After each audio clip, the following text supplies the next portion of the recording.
വേദമന്ത്ര YouTube ചാനലിലേക്ക് എല്ലാ മാന്യ പ്രേക്ഷകർക്ക് സ്വാഗതം. ഞാൻ സത്യൻ മുളയംകുളത്ത്. ബാധാദോഷങ്ങൾ ഉണ്ട് എന്ന് ഏതെങ്കിലും ജ്യോത്സ്യൻ്റെ അടുത്ത് പോയിട്ട് നമ്മൾ തിരിച്ചറിഞ്ഞു കഴിഞ്ഞാൽ അദ്ദേഹം കർമ്മിയാണെന്ന് വെച്ചാൽ അദ്ദേഹം അതിനെ വേണ്ടുന്ന കർമ്മങ്ങൾ അല്ലെങ്കിൽ ഇന്നമാതിരി ചെയ്യാമെന്നുള്ള ധാരണയോട് കൂടിയിട്ട് പറഞ്ഞു തരും.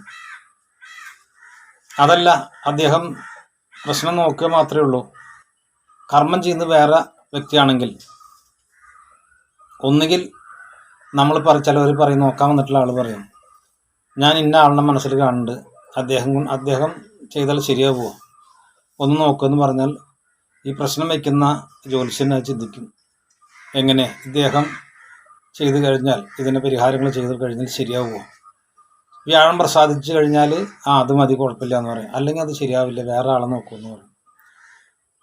അങ്ങനെ പറഞ്ഞ കർമ്മിയുടെ അടുത്ത് ചെല്ലുമ്പോൾ ചാർത്തിൽ എഴുതിയ പോലെ ഇന്നമാതിരിയുള്ളതായ ദോഷങ്ങളുണ്ട്, ഇന്ന മൂർത്തികളുണ്ട്, അതിനെ ശൈവശാക്തായ വൈഷ്ണവമായിട്ട് ദോഷങ്ങൾ തീർക്കണം, അല്ലെങ്കിൽ ശത്രുദോഷങ്ങളുണ്ട്, കർമ്മതടസ്സമുണ്ട്, ആഭിചാര ദോഷങ്ങളുണ്ട്, പ്രേതദുരിതങ്ങളുണ്ട്, ചാത്തൻ ചൊവ്വ, കരിങ്കുട്ടി അല്ലെങ്കിൽ ചേക്കുട്ടിപ്പാവ, അങ്ങനെ ഒട്ടനവധി മൂർത്തികളുണ്ട്, പ്രേതങ്ങളുണ്ട്, സർപ്പങ്ങളുണ്ട്. അപ്പോൾ അതിന് ഇന്നമാതിരി കർമ്മങ്ങളൊക്കെ ചെയ്യാനാണ് ഇതിൽ പറഞ്ഞിട്ടുള്ളത് എന്ന് പറയുമ്പോൾ അപ്പോൾ ആ കർമ്മി പറയും, അപ്പോൾ എത്ര വരും ഇതിനൊക്കെ ചോദിക്കും.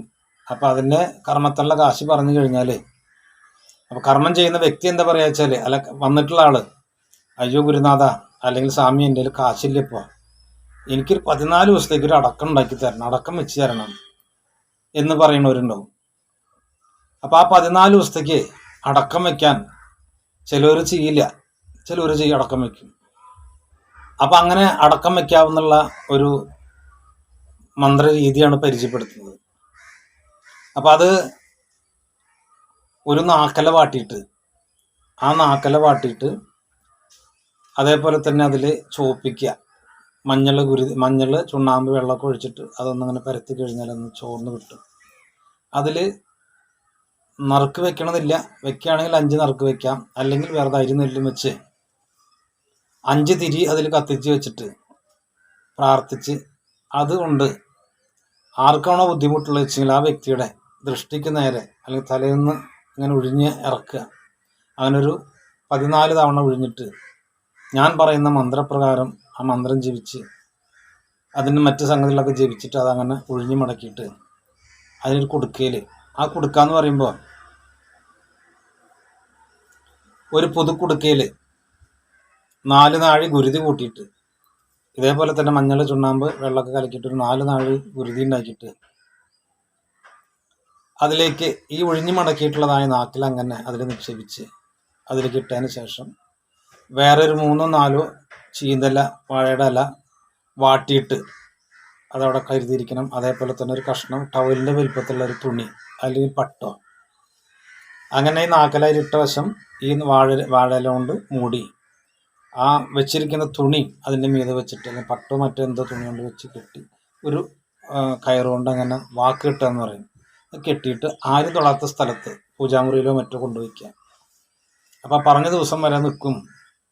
അല്ലെങ്കിൽ ഒരു ഡെപ്പ കരുതി വെച്ചിട്ട് അതിലേക്ക് ഒരു കടലാസിൽ തന്നെ അരി, നെല്ല്, എള്ള്, ചില്ലറ പൈസയോട് കൂടിയിട്ട് ആർക്കാണോ ബുദ്ധിമുട്ട് വെച്ചെങ്കിൽ ഈ മന്ത്രം ജപിച്ചിട്ട് ആ വ്യക്തിന് 14 തവണ ഒഴിഞ്ഞ് ഈ ഡപ്പയിലിട്ട് അതിനെ മൂടി വയ്ക്കുക. അല്ലെങ്കിൽ ഒരു ചുവന്ന ചരടിൽ മന്ത്രം ജപിച്ചിട്ട് അതിനെ പ്രാർത്ഥിച്ച് അതും ഇതേപോലെ തന്നെ പൊതിഞ്ഞെടുത്ത് വയ്ക്കുക. അപ്പോൾ 14 ദിവസം എന്ന് പറഞ്ഞു കഴിഞ്ഞാൽ 14 ദിവസത്തിൻ്റെ ഉള്ളിൽ തന്നെ അത് ചെയ്ത് നീക്കം ചെയ്യണം.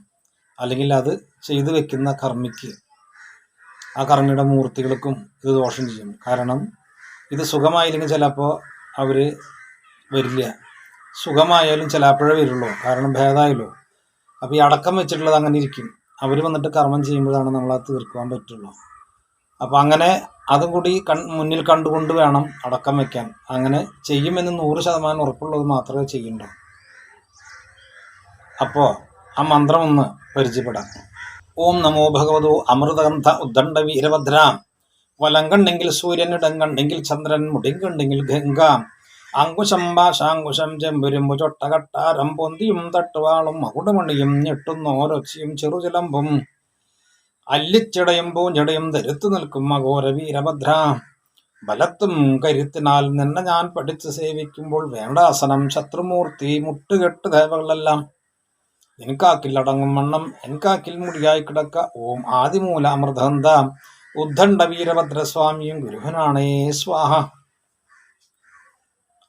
അങ്ങനെ പറഞ്ഞിട്ട് അദ്ദേഹത്തിൻ്റെ നാള് നാമം, അതായത് നക്ഷത്രം, പേര്, വീട്ടുപേരും ചൊല്ലാം.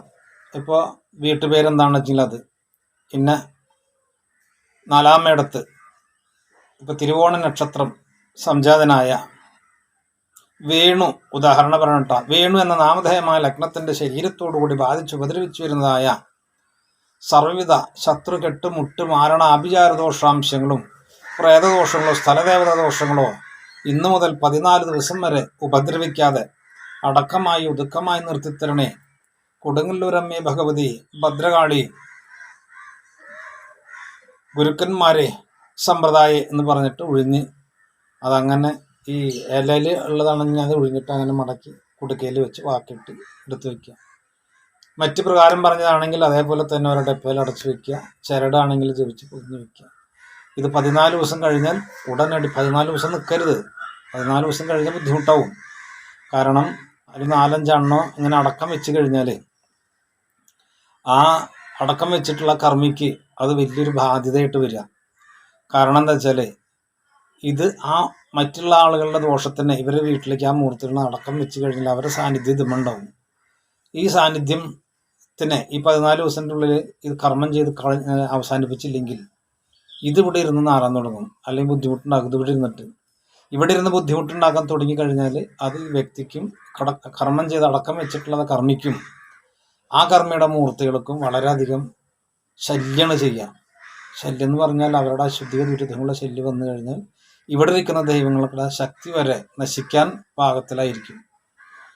അപ്പം അതുകൊണ്ട് സാധാരണ ഞാൻ പറയാറുണ്ട്, അടക്കം വെക്കരുത്. അടക്കം വെച്ച് കഴിഞ്ഞാൽ പൂർണ്ണമായിട്ട് അത് ഇത്ര ദിവസത്തിൻ്റെ ഉള്ളിൽ ചെയ്തിരിക്കണം.